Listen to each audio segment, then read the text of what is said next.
which will be take one for people that didn't see take one.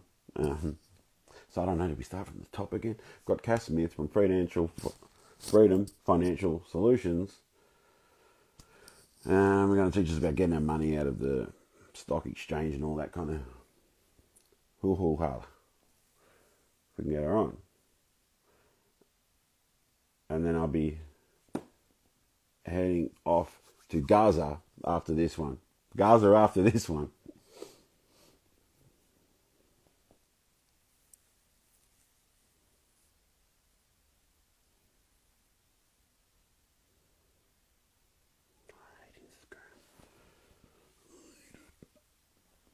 Doesn't my little head in.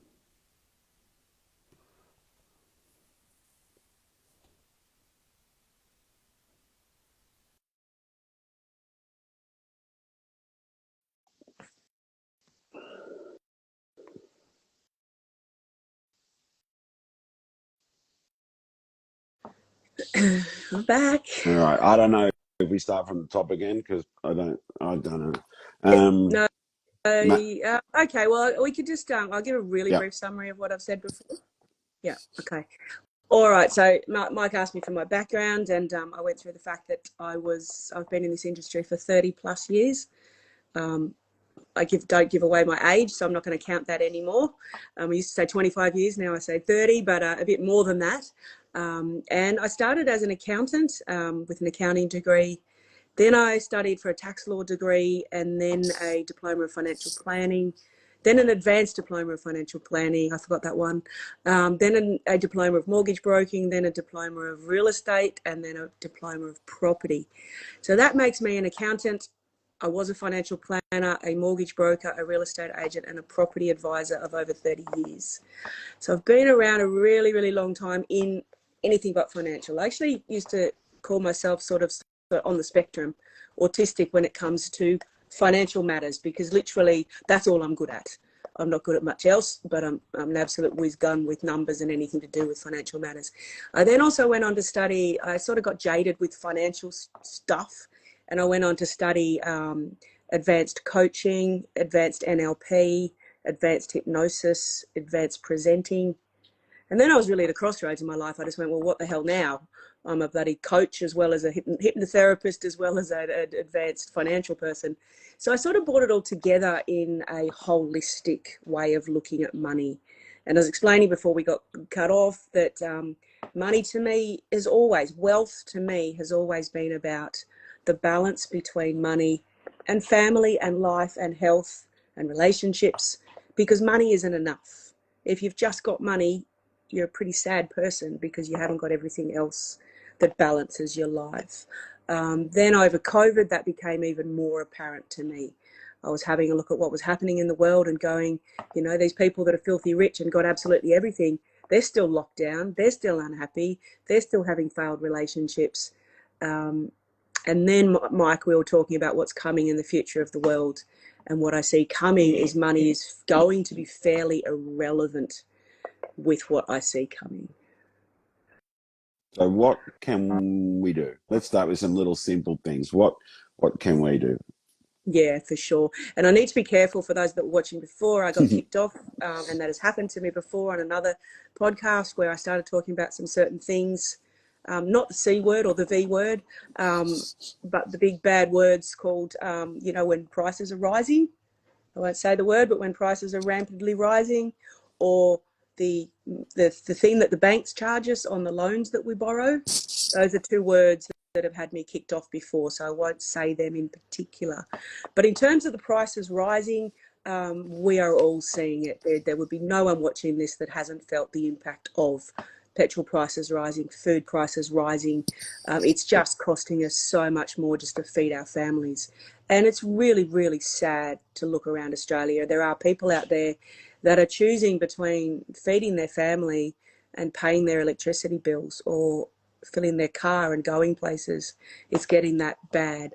What I see coming is that it's going to get a lot worse. Doubly worse, quadruply worse. Who knows how bad it's going to get. So in terms of the positive thinking about what we can do, as I said, wealth is no longer about money. Wealth is about protecting your family, having wealth of health, wealth of relationships, wealth of community. And so one thing that a group of us here have done, and we have been helping other people do it, is forming community. Whether that means just getting together with your local groups, the My Place groups, for example, where everybody gets together and they have seminars every week on different things. I've been to the My Place groups, but they also have seminars on hydroponics, how to grow food in a very small location, farming in general, how to do small farming collectives. And even if it's people just, even if you can't farm, you haven't got a property, you haven't got enough money, even just growing in your own backyard. Maybe you can only grow pumpkins or potatoes. We've found here on our farm that the one thing the goats don't need is the pumpkins. So we're going to be growing a lot of pumpkins, too many pumpkins, but we can then trade them with someone down the road who's got too many potatoes.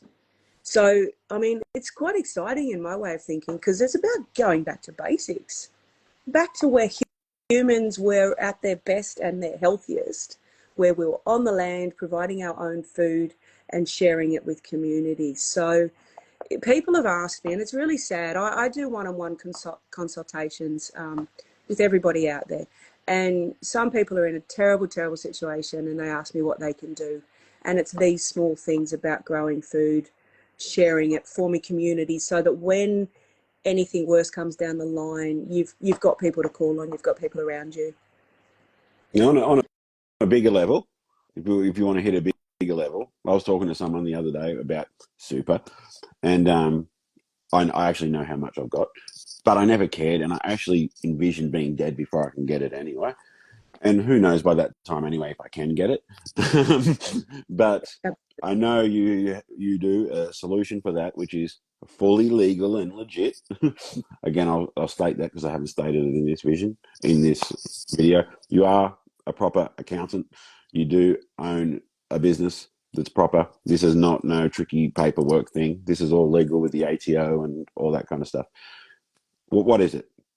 Yes, absolutely. So yeah, I was running an accounting firm for 30 odd years, but during COVID, I sort of gave up on that because, as I said, everything I knew for the last 30 years, it's out the window. But I started with you, Myk, and Mary Jane also in the Canberra rallies. I stood on a few stages. At first, I was just talking about my kids and the V word, and getting quite emotional about my kids being forced into the V. But then I came up with, I just started saying to people, you know, anyone out there that has got superannuation, get it out. Because the other thing that I see coming, and I'm careful with my words so we don't get cut off again, is that market thing out there, that share, you know, thing on the exchange, I see that going for a massive, massive crash. And it's not just me. There's financial experts all around the world predicting the biggest crash in human history, which I naively, because I am still a bit young, thought that was the GFC. But no, back in the 30s or 40s, the market crashed by 80%. They're predicting a bigger one than that. Why is this important? People there might be listening thinking, I don't care, I don't have shares. Yes, you do. If you have superannuation, which most of you will because it's compulsory for all your employers, your money is in the market. Okay, so if that crashes by 90%, there's all your super gone. And as Myk was just saying, a lot of people just go, oh, well, I don't care, you know, I can't get that till I'm 60, probably never get it, the world won't be around in that stage. No, well, you're wrong. You can get it into your own hands now, not into your personal hands. You can't take it out. If you're under 60, you can't take it out and spend it on food or petrol or our day-to-day living. But you can get it out of what I call their system and get it into a bank account owned by your own super fund, and then you can invest it. So what I'm talking about, and as I said, this all happened accidentally. I've been doing self-managed super funds, SMSF, self-managed super funds, for 25 plus years. I've always thought they were the best thing since sliced bread, even before what's happening now. Now it's an absolute no-brainer. You can have your own self-managed super fund. You can get the money out of their system, and you can put it into your own self-managed super fund bank account, and you can invest it however you choose. Just on a side note, there are some pretty bad companies out there. I don't know if I should mention their names. One of them is a Vanguard something, and the other one is Black Rocks. So they are two major corporations out there that pretty much control the world. And they put our money into things that we don't necessarily want. Their latest idea is to spend the money on smart cities. Why is this important? Because that's where your superannuation is likely invested unless you get it out and use an SMSF. So I know that's a lot of technical jargon, but Myk, what do you take from that you can decipher into a common language? I can get my money, that is my money, that I didn't really care that it was my money, my super, and I can put it somewhere else where I want instead of giving it to the big corporates. That's exactly it. Okay. And I've just had people all around Australia. I get quite humble about it because I just have people thanking me left, right and centre.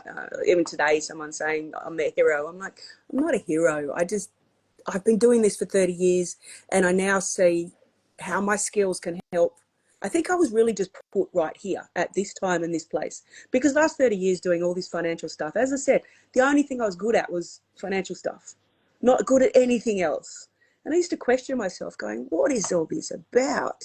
Why was I blessed or cursed with this financial knowledge? But now I understand. I'm here right now to help people with this. So you can get your money out of those systems, put it in your own SMSF bank account and invest it. And what the majority of our clients are investing in is gold and silver.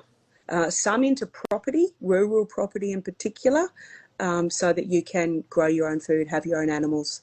So they're the only things, after all my 30 years of study, gold, silver and rural property and food is, or maybe and guns and some ammunition. But other than that, everything else I used to advise on is out the window. It's really actually simple what to invest in now. I heard the other night some other ones, like a car. Yes. A car you can't drive, but you can have a pretty cool car for later or for an investment. But yeah, as Rachel said, BlackRock and Vanguard invest in a lot of bad shit. I think we all know that we don't want to be a part of it, but most of us are through our super. So it's about removing that and talking to someone like Cass here at Freedom Financial Solutions, FFS, for fun's sake. Fred's sake. Fred was our founder. I don't know Fred, but surely. Now you don't sell gold directly, do you? No. So you were just what? What is your role in this? You're an advisor or what? I'm just out there to help people get their stuff sorted for the future because so gold and silver, I was offered commission by the gold dealers. I said absolutely not, because the moment I'm getting commission from something I'm recommending, I'm no longer biased and independent, and I seriously am doing this to help people. So I don't want their commission. I just want people's money to be protected, because if you're in that market where your superannuation is and it crashes, you've lost everything. Take it out of there, put it in something like gold and silver. So gold and silver historically, a lot of people don't know this. A lot of people have argued with me and said, oh, property's the best, or no, the share market is the best because it's great dividends. A lot of people don't realise that over the history, last 50 years, gold and silver have outperformed the property market and the share market. People don't know that. So it's a very solid investment, even in normal times. But in times of economic meltdown, in times of war, in times of high price rises, gold and silver can escalate. Sometimes when the market is crashing, gold and silver has done 30 to 40%, even 80%. Silver this year from January, has done 30%. So it's a very, very solid investment to get into, get your money out of those evil corporations and put it into something to see it going up, and something physical.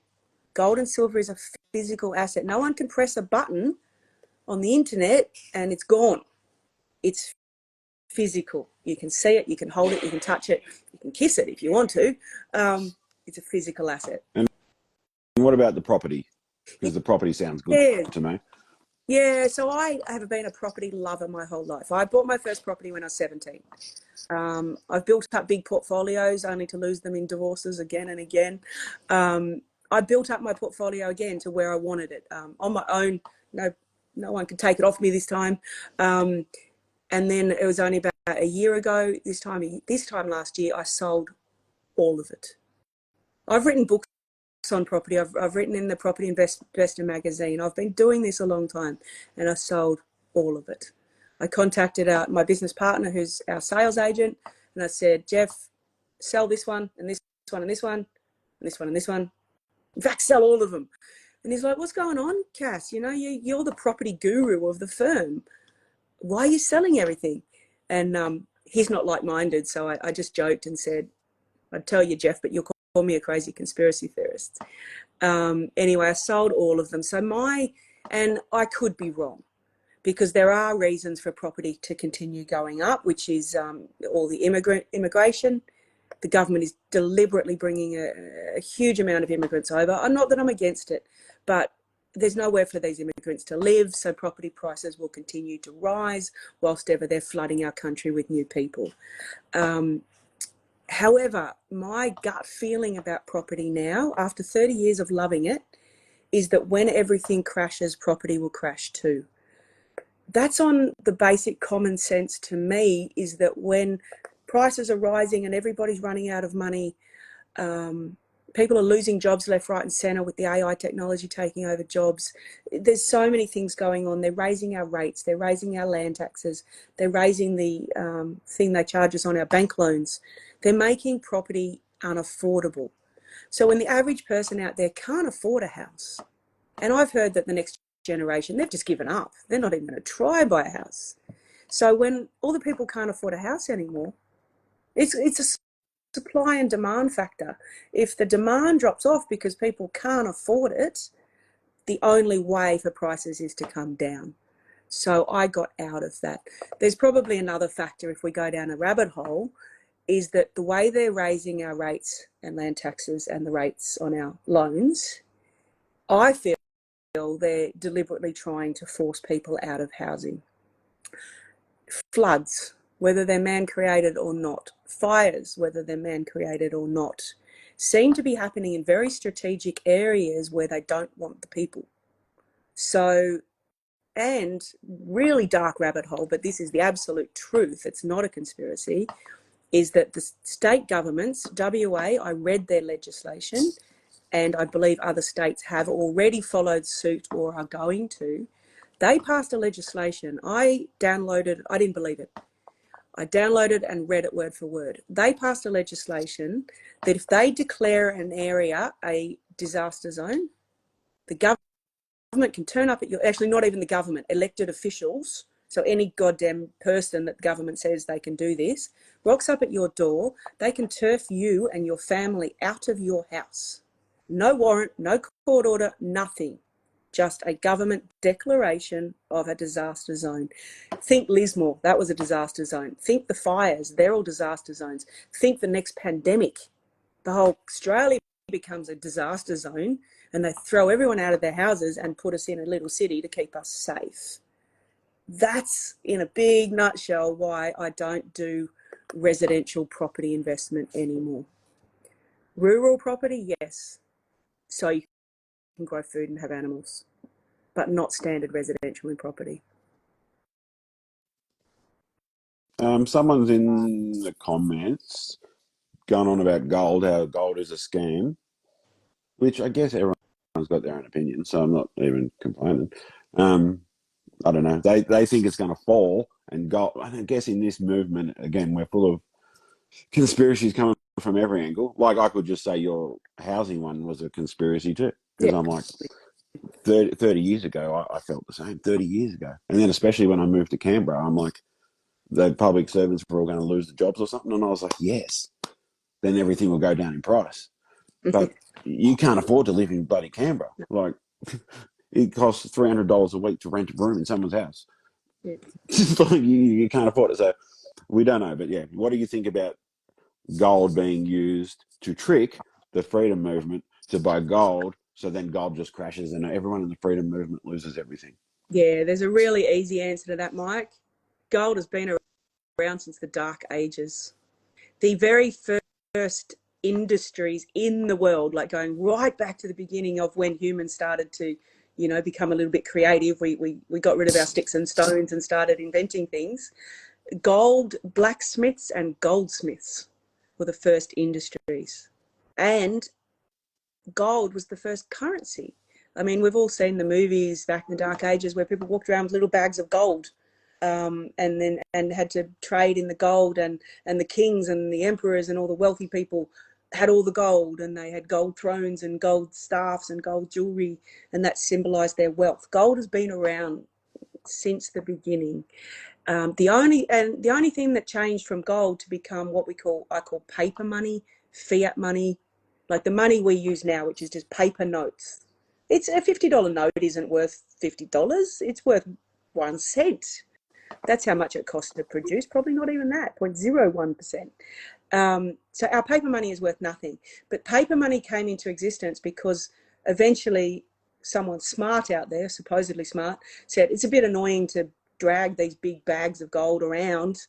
How about we put the gold in the vault? So let's say you have $10,000 worth of gold.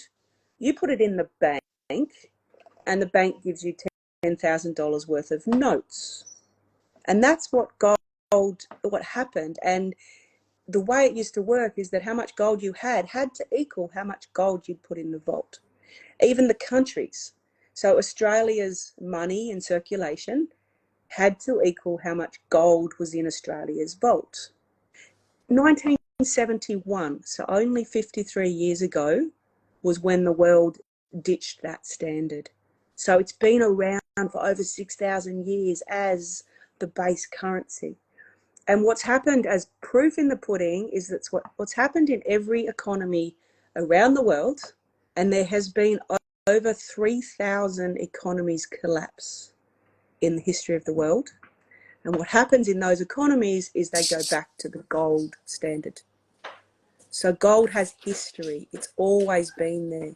The gold dealers themselves are all awake. No matter what happens, gold will still be there. Mm. And it's not really just a freedom thing. All the rich billionaires all around the world have gold, yeah? Yeah, the countries are buying it up, particularly countries like Russia and China have bought more gold this year than in any other year in past history. And that's why gold is going up significantly at the moment, because all the countries are buying it up. If they're buying it up, they know something that we don't. Yeah. Add to that, when we talk about silver and gold as well, they're not just a pretty shiny thing. Silver in particular is used in everything mechanical. These iPhones that we're all watching on, they can't build those without silver. Computers, jets, cars, TVs, you name an electronic appliance and it will have silver. And the world is running out of the silver reserves as well, because the countries are always also buying up silver. I like this comment. We should remove the cancer instead of working ways around it. I Absolutely. guess that's, but I don't think it's hard to use words on this because whatever you say, you're wrong. Yeah. Yeah, I personally don't think we can do it. This could be a way around it, that if everyone removes their actual super from funding these guys and fund good people, I don't know. It's got Yeah. to be No, helpful in some way, doesn't it? yeah, absolutely. SMSFs are growing at the fastest rate in the history of Australia. They've always been growing very, very steadily over the past 20 years that I've been doing it, but now they are absolutely skyrocketing numbers. It's not just me that's doing this. You can do this through any accountant that knows how to do it. So we have our business increased in numbers 2,000% when I started speaking out on the stages saying, get your super out. I didn't mean for everyone to come to me. I was just telling everyone. And then all of a sudden everyone's going, well, can you help us do it, Cass? I'm like, oh my God. I only had half a staff member, a part-time junior that was helping me set up SMSFs back when this started. At the peak, we ended up putting on 12 people onto our team. At the moment, we have a team of 18 doing this, whereas I only had half a staff member 2 years ago. So that's how quickly my business has increased. But as I said, any accountant that knows how to do this, not all of them do it, but those that do, you can go to any of them. You don't have to come to us. Having said that, come to us because we are like-minded. We are leaders in the freedom movement. I didn't pop up overnight. As I said, I've been doing this 30 years, but I also didn't pop out into the freedom movement as some people are doing right now. They're jumping up going, freedom, freedom, freedom, set up SMSF. You look into the history, they're nobody in terms of the freedom movement. I've been in this since day dot, leading the Canberra rallies, been on all the Instagrams and podcasts with a whole lot of people fighting this fight. First I was fighting about the V. The SMSF just sort of flew out of that because I started talking about it. But yeah, I've been in this movement since the beginning. I can vouch for that.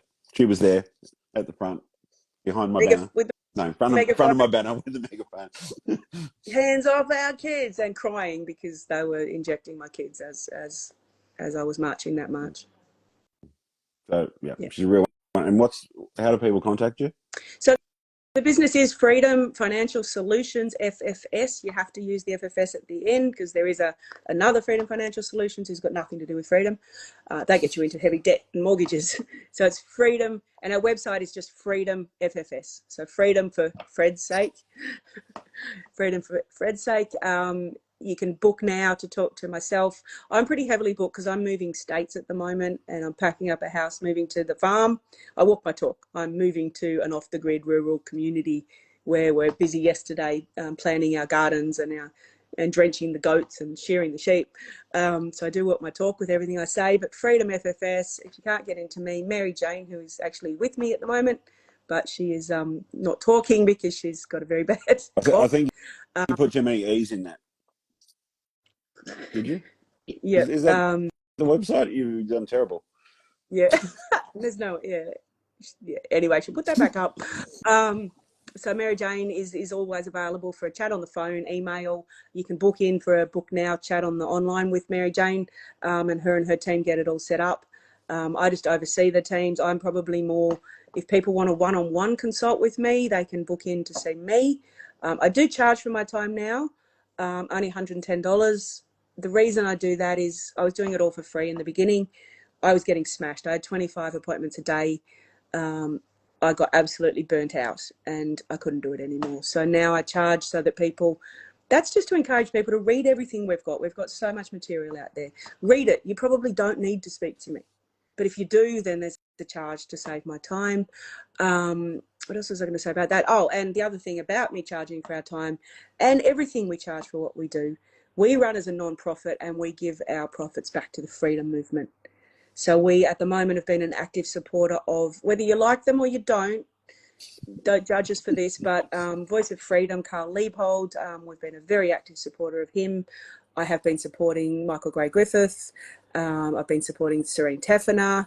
Basically any good cause I see out there. We don't allocate our profits to different causes so that everything we're doing is giving back to the movement itself. Yeah, again, it's beautiful. Beautiful.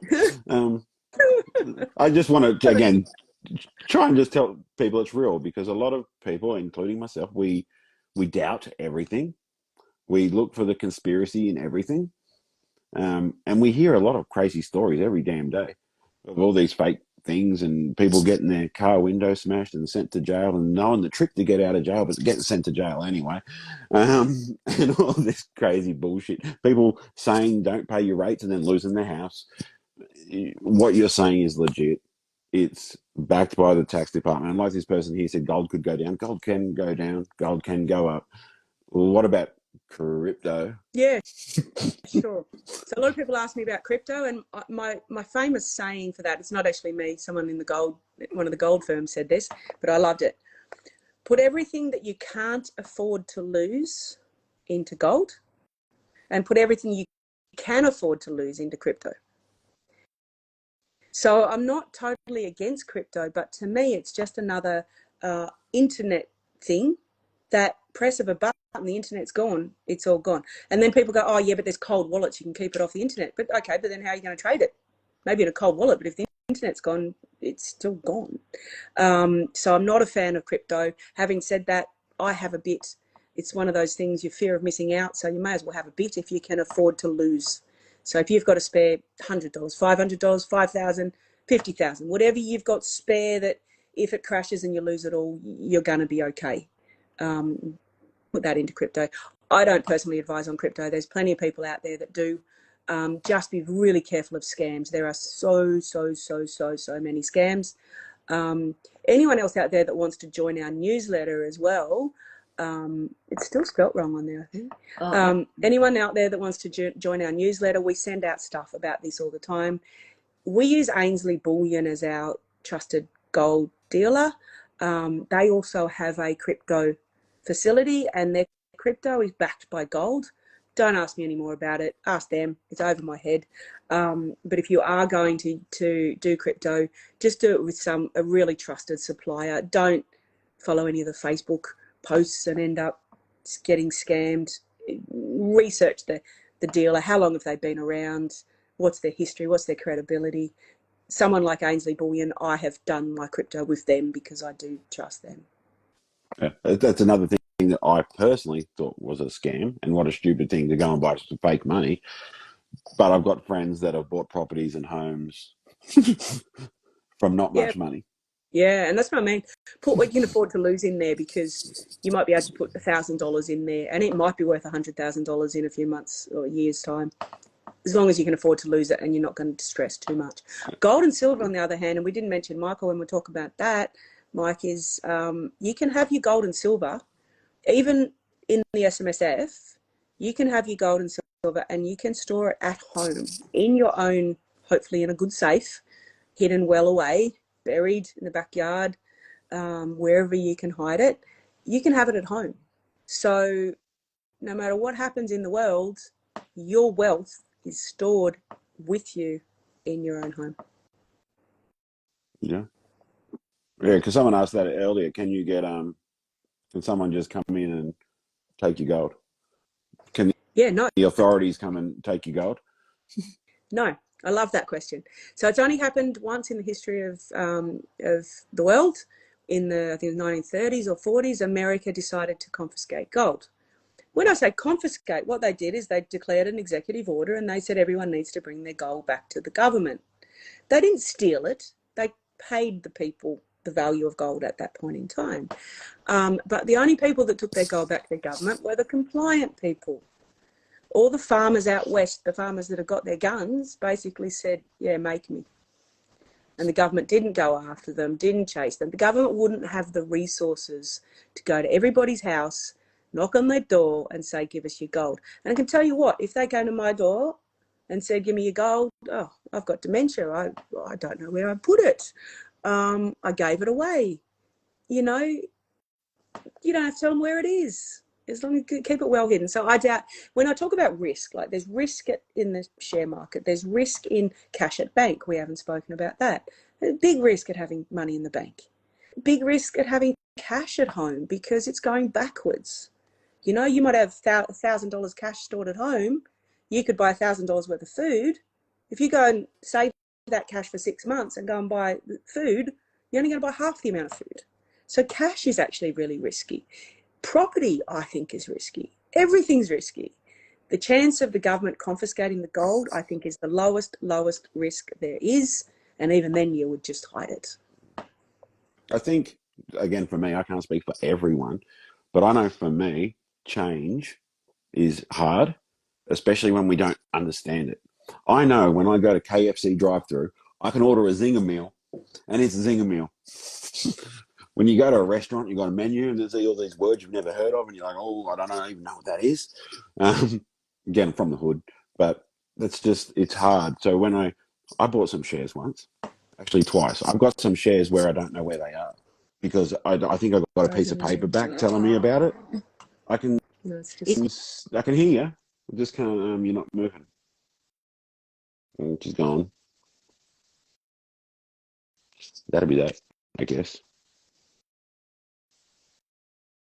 Yeah, because I can't even do anything. So I can't even answer.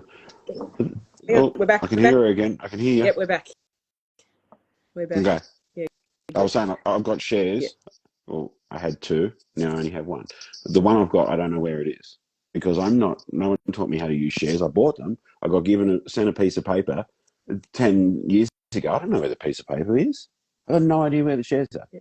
I get $50 every 6 months or something, some special payment that I don't know what it's for, dividends. But other than that, I don't know where my shares are, how to sell them, what they're like. I know nothing. The other one, because I've done it on the ANZ app, again, I was a bit worried, but my credit card was, anyway, I sold them within 2 seconds just by clicking a button. But I'm saying I didn't know none of this until I did it. Yeah. And now I still don't know where my piece of paper is with my other shares. Maybe I should ask you properly and you can help me. You can break it down. But yeah, I guess that's the same. Like, we've all been in a system where the system's handled all this for us with super. We didn't pay the super. Our job did it. We get it when we retire. We're not retired yet. We don't know how it really works. We don't really care because we've never really seen the money. We don't know if it's going up or down. We don't care. We don't even treat it as our own money. No. So then you're saying, get it out. And I think I was talking to Mary Jane about it, and there's fees, but we always paid fees, but we didn't know. But now you're telling us about the fees. And we're like, oh, that sounds a bit expensive. Yeah. So how does, I don't want to say I'm stupid, how does a normal person that's not worried about any of these things deal with this? What do we actually do? Yeah. We need Okay. a handheld. We need the help. Okay, and that's the great thing about what we do, and Mary Jane is the one that heads up the team that does that. There's plenty of people you can do SMSF through, but we are real live people. We answer the phone, we answer our emails, we have an order form, and we have videos to tell you how to fill in the order form. We have a written document telling you how to fill in the order form. Still can't work it out, you ring Mary Jane and she'll help you fill in the order form.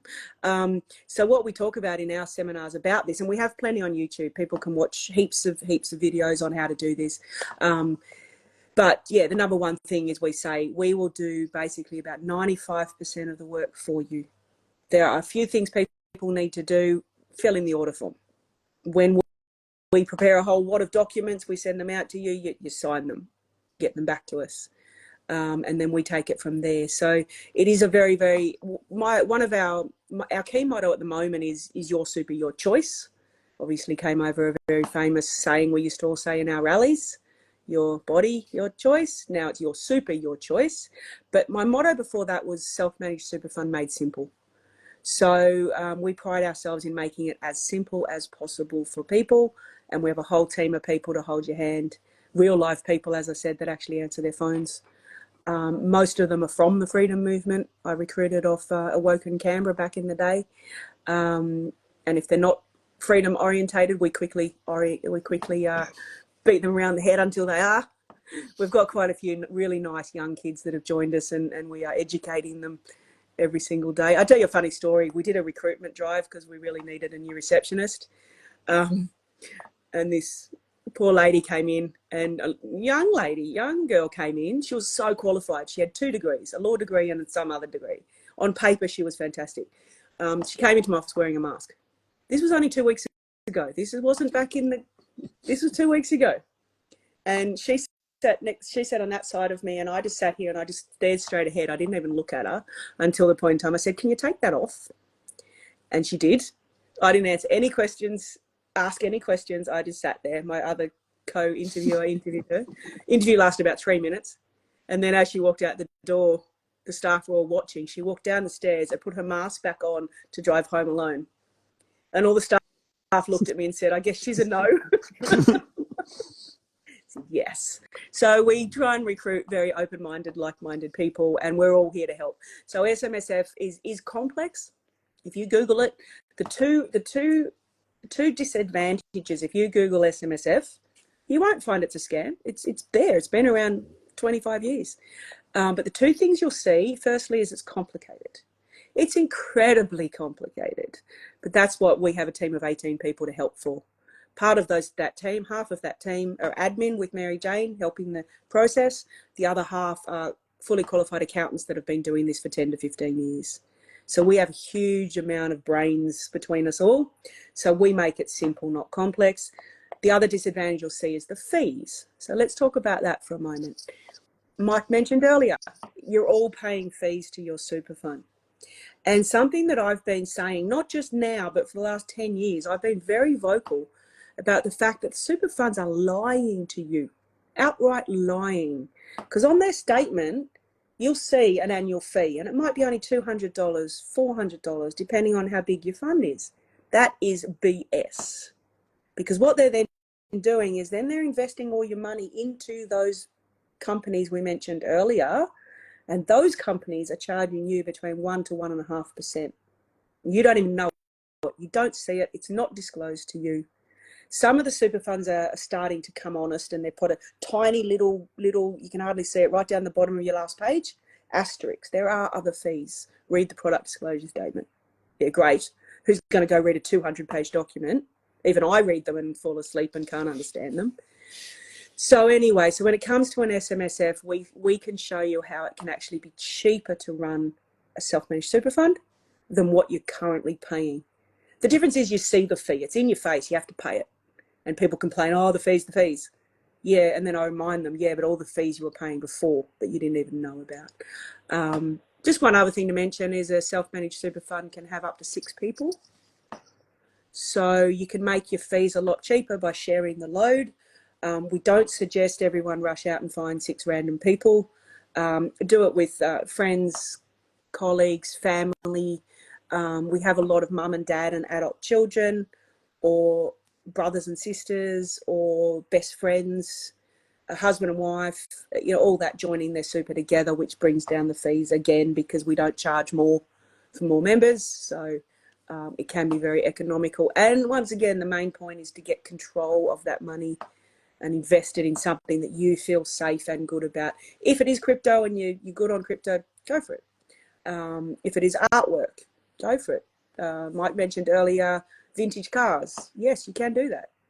I would caution that I think cars are going to be worth much in the future when we don't have any oil or petrol or gas.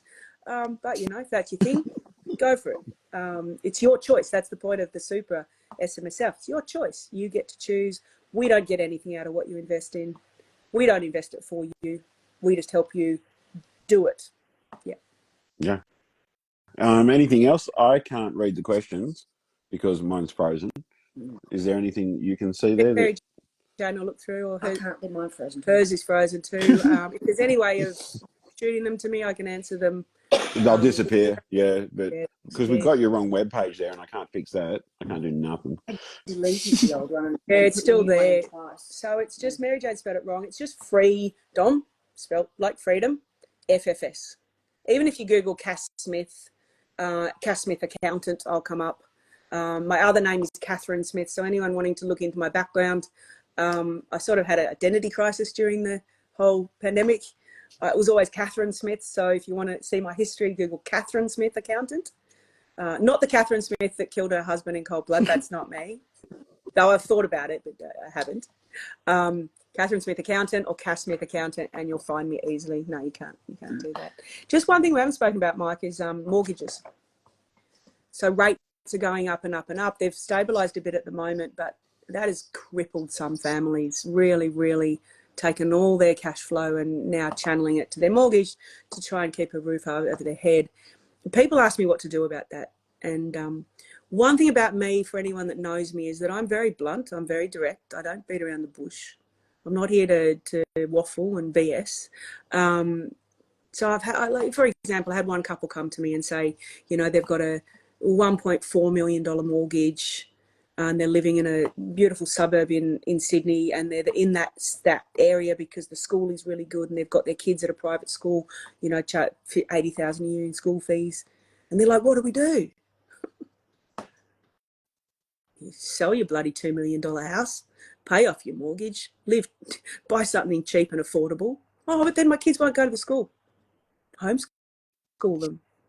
I'll put them in a lower cost school. Like, wake up. It's not about money. It's not about the $2 million house and the Porsche and the Mercedes and your kids in a fancy school. If you want to survive what's coming, downgrade. If you can't afford your mortgage, sell your house. and buy something that you can afford. Like, we've got people here that are living in this community that have sold their house and bought a tiny home. Even if you can't afford that, we've had people sell their house and they've bought a bloody $20,000 bus, caravan. You know, stop thinking about wealth and having everything, and think about what does your family, particularly if you've got kids, the families out there raising kids. I have a lot of sadness, but what do your kids need? Love, attention, time spent with you. You can educate them better than anyone. So think about affordability, cut your costs, and really just try and enjoy life for a while, because we really don't know what's coming. Get rid of your animals. Yeah. Absolutely. You can say that. I'm just joking, but I'm kind of telling the truth. I know. I had a discussion with someone the other day. In my era, we had animals. They only pretty much went to the vet to get put down when they were dead and old. But other than that, they didn't visit a vet. They didn't get vaccines and shots and vet checkups and all this thousands of dollars that animals these days do. I don't know when it became your pet in the backyard to your pet being a family. Like, I don't know. Something changed. Like, a lady just the other day got her dog taken off her because the dog slept outside. And I'm like, what? Dogs sleep outside, don't they? The world has changed in the last 20 years. Yeah, absolutely. My daughter's a dog groomer, and she has these dogs that they get a different hair color. The poodles get a different hair color done every time she goes. It's like, what? But anyway, I see where you're coming from, Myk. And yeah, kids, have kids on a farm. Like, we're out here in a rural property. There's no TV. The internet, as you can tell, is a little bit dodgy. No TV, and the kids are out there running around playing with the goats and the sheep and swimming in the dam and living the best life. Like, that's what. I think I lost you.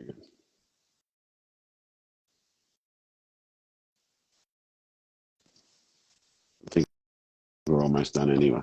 So we'll leave it there. And then I've deleted the pinned thing. Peace out. Cass Smith. www.freedom. Oh, you're back again. I was just saying goodbye. www.freedomffs.com.au. But keep going if you're back. Yeah, no, I'm back. So yeah, we're just talking about kids and what they really need. And I know that's not on the topic of wealth, but to me it is, because wealth is mindset, health. Because without your health, you've got nothing. If you're a parent and you love your kids, most parents do, that's what wealth is about. Seeing your kids grow into good people. And we have a big job to do at the moment, growing up our kids and making sure they don't get taken by the AI, computerized chips in their brain. We have I'm saying, we were talking about it here last night at the farm. We are at a point in time where if we don't save those kids and get them onto our way of thinking, that's it. Future generations are gone. They are absolutely disgusting. Their plan is to, by 2025, and this is not a conspiracy, it's part of the agenda, they want to put a chip in every baby's brain as soon as they're born, just in case they might need AI help later. That is Cass Smith opinion, guys. That is not fact checker. Don't. Yeah, no, it's I can give you the link to it as to where they're actually planning that. In their brain. Yeah. What's it? So the Neuralink, Elon Musk, the Neuralink, he's already done his first successful one. It's chip in the brain, and then there's a whole lot of tentacles that go down into all your neurons. And it's got a great use. It's for people that are paraplegic and now start to feel their limbs and things. Fantastic. Not saying it's bad, but to then go and put it in babies' brains just in case they might need it, that's crossing the line. So, but we would have kids out there, young kids that have been raised in this sort of environment going, wow, that's fantastic. Put a chip in my hand so I can scan in and use my credit card everywhere I go instead of having to carry a wallet, and I can talk into my hand. We need to stop this before it goes. I can see the benefit. I was one that for years I was ignorant to it because I just didn't care. Then for 6 months, my bank card didn't work because it was bent or tattered or something. The minute I was able to put it on my phone, I was like, holy shit, I don't even need to bring a wallet out anymore. I can just carry my phone everywhere, beep with my phone. So I thought it was amazing. Obviously now I can see it in a different light, in a different direction. But yeah, it is easy to promote all this to youngsters. If I was an inventor, I wanted to invent contact lenses that recorded your whole life. Yeah. So you never forgot a memory. Yeah. Any good memory you had that day, you could replay it at night time. Yeah. And if someone murdered you, everyone would know who murdered you because it's recorded on your contact lens. And now I can see how dangerous all that is. All of that is. Yeah. And But we're getting there. in the financial world, I guess might bring it back to what we're meant to be talking about. The ultimate what you're talking about is the centralized digital currency. And that is not a conspiracy either. That is coming. They're already doing it. We all know that. The banks are closing their branches. They're closing their ATMs. So many banks are going cashless already. And the reason for that is so then they can track. Already, it was about 12 months ago, I noticed on my ANZ app that there was a spending summary. And if I click on that tab, it had a graph of how much I'd spent on groceries, on petrol, on education, on pharmaceuticals. It was already there 12 months ago. And I'm like, who gave you the right to track my spending? But that was back then. Once they get rid of cash, they will be able to track every single thing we do, and then be able to control us. So you can only buy petrol within the limits of your 15-minute cities. We all know this. We know this is coming. Gold and silver get around this. So does Bitcoin and crypto to a certain extent as well, although it's still digital. But gold and silver. So people ask me, what's the point of gold and silver? You can't eat it. No, you can't. You get pretty hungry if you try. But as I said earlier, the gold dealers have been around since the beginning of mankind, the goldsmiths. And my last name's Smith, so maybe I'm a descendant. Goldsmiths were always around, and I believe they always will be. Even if the centralized digital currency comes in, and people say, well, how are you going to cash your gold in then? You'll be in centralized currency. Well, yes, firstly, I believe the gold dealers, they'll be a black market. There always has been, there always will be. Okay, they are like-minded. They are awake. They will find a way of trading outside the digital currency. Even if they don't, there are cities in Melbourne or little regional towns in Melbourne that are already accepting silver coins. So you go out to dinner and you pay in silver coins. I personally, the house I'm building here, I've paid for it in gold. It's already happening where people are going back to, let's just trade in the gold and silver. And that, what they can't digitize that. They can't track that. They can't control that. Another good reason for gold and silver.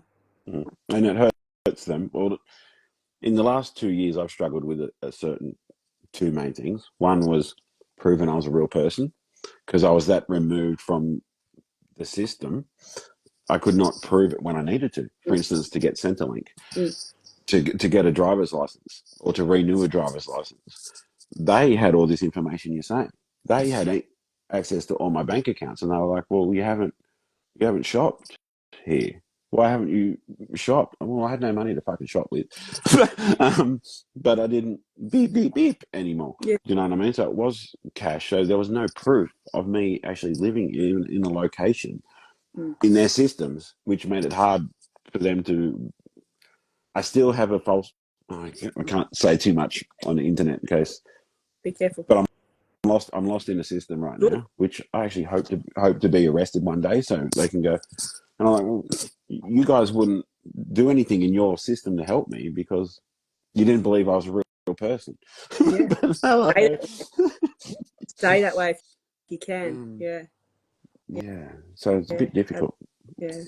So I guess as this goes further and more people remove themselves from a system, whether it be with gold or anything, I don't know what these people that want to digitize everything, what they're going to do. And just say, for example, 10% of people weren't in it, or that.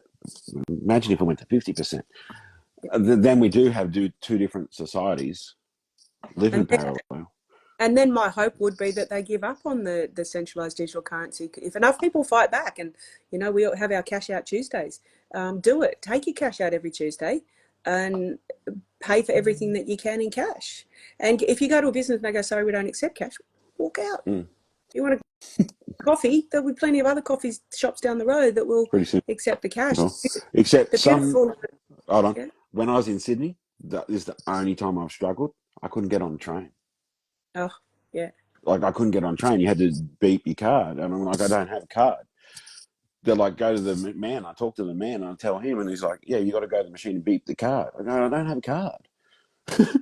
So I had to get a stranger and give them $2.60 or whatever it was to get me on a train, because I didn't have a card to beep. There will be difficulties like that come up for those of us that stay outside the system, absolutely. But I guess you have to work around that. Don't go to Sydney. The beautiful little town near where we are, Little Canungra, cash is preferred in most of the outlets. It was the first time yesterday. I do use my card for a lot because I claim it all on my tax whenever I'm doing anything really. So I do use my card. But their question was, instead of every time you shop, they come to you with the automatic thing to beep your card, and they get a surprise if you cash. But when I bought a drink at the pub, it was like, oh, cash? I'm like, no, card. Oh, okay. And we've got to support those businesses that are doing the cash preferred and use our cash. Use it or lose it. It's funny that, say, 10 years ago, maybe 20, we're getting old, it was frowned upon for the businesses that said cash only, because we all knew it was like a tax fraud. The hairdresser that wanted cash so they didn't have to write it off, or the Chinese restaurant that wanted cash so they didn't have to write it off. And now we're like, no, go cash, everyone go cash. Yeah, absolutely. And it's really important. So we've all just got to do, some people that don't have a whole lot of money to play with, we can all do those little steps. Pay cash, downsize your house, get rid of your mortgage, look after your kids, get your super out, just do all the little steps that we can towards fighting back against what they're trying to do to us. All right, done. We finished now? Well, yep. What is FFS sponsoring with Myk coming up? Oh, yes. So FFS, as I said, we donate back to the freedom movement, and we look for any good cause. Myk and Mary Jane have come up with an absolutely fantastic, fun thing called the Conspiracy Games. And we are having our first Conspiracy Games for my farewell in Canberra on the 30th. So anyone that's in Canberra, look up Myk's page and come along. That'd be great to see you all. For those of you not in Canberra, we're going to be running it at different locations, and we're going to do an online version that everyone will be able to watch. So it's going to be great fun. Really, really great fun. I haven't had too much to do with it. Myk and Mary Jane have been coming up with the questions, and they are a hoot. Absolute hoot. So from both sides. So the people down the rabbit hole will think it's funny. The people that hate those people will think it's funny, and everyone in between should think it's funny and cool and have some input. So so look out for that. All right. Jump online, have a look when you see it. So that's great, Myk. Thanks so much for having me on anytime. I'm always up for a chat, as you can tell. I'm not short of words. So let me know when you want to chat again. Thank you. We'll definitely do it again. I think when you